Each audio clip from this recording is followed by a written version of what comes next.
get the most of their training. In terms of their levels of enthusiasm, engagement and wanting to learn, it's probably the best group I've ever coached in terms of that, because they all want to come every week and learn, and they all come and ask me things after the session. They'll be like, can we work on this? I think we need to work on this. And that's not something you get everywhere in coaching.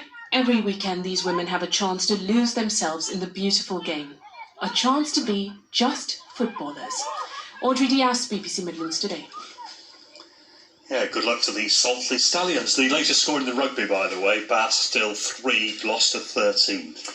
Ian, you've met your fair share of sporting unsung heroes in your time, haven't you? I have. All of them so modest, all of them very passionate about their chosen sport. I really enjoy meeting them every year and sharing their story, really, with a wider audience, because otherwise it would remain untold. It would indeed, and of course each year we're looking for contenders for the BBC Unsung Hero Award. They're people who've used the power of sport to make a positive impact in their community. Last year's winner, Babs Candola, Ian remembers him very well, he's dedicated 35 years to community sport around Leamington Spa, and he's been telling me about the impact of becoming an award-winning unsung hero.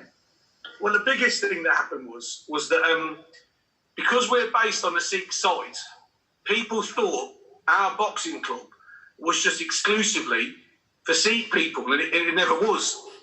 We had people who live across the road who just felt threatened to come in because they thought it wasn't their place. But when they saw the footage of the Unsung Hero, they could see that we were really diverse. How many more people do you think have discovered you since you became the Unsung Hero? You're going to hundreds. You know, you're going from pretty much a new club. And then you go into hundreds, and then even after the lockdown, as soon as the lockdown finished, and Boris said we could all start going back and doing a bit of training, we're back up to 80. But you know what I like about the whole thing was that we were able to do the things that we really wanted to do, which was to be diverse, to get lots of females coming into the boxing club. Overnight, we did like 3 years' work in about 3 weeks. And Babs, just explain how important sport has been to you, your other volunteers and all the people that come along once the lockdown restrictions started to be lifted. When the kids came back, and especially our teenage ones, when they came back, and the ones who are a little bit vulnerable, you could see they suffered.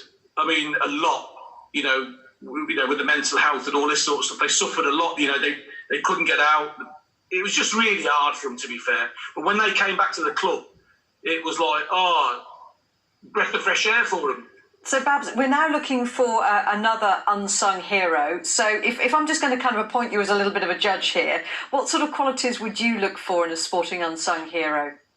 He has to be or she has to be humble with it. You know, it's not what we say in Sikhism is that you do your seva, you do your selflessness for another human being. You know, and that's the type of person that you need. But they're all like that, aren't they, really? You know, to be fair, that's stupid what I just said, isn't it? They're all like that. Because otherwise they wouldn't be on it, would they? Babs, it's not stupid at all. Listen, it's great to catch up with you, and I'm so pleased that your club has gone from strength to strength, and I wish you all the very best. It's lovely to see you. Oh, so I really appreciate this. I really do. Say hello to everybody down there for helping me today as well. I really appreciate it. It's a pleasure. Take care. Thank you. God bless you, darling. Take care. Oh, he's great, Babs. We love him. If you'd like to nominate your sporting hero unsung, take a look at bbc.co.uk/unsung hero. If you're of a maybe certain age, you may remember Dial-A-Disc, a phone line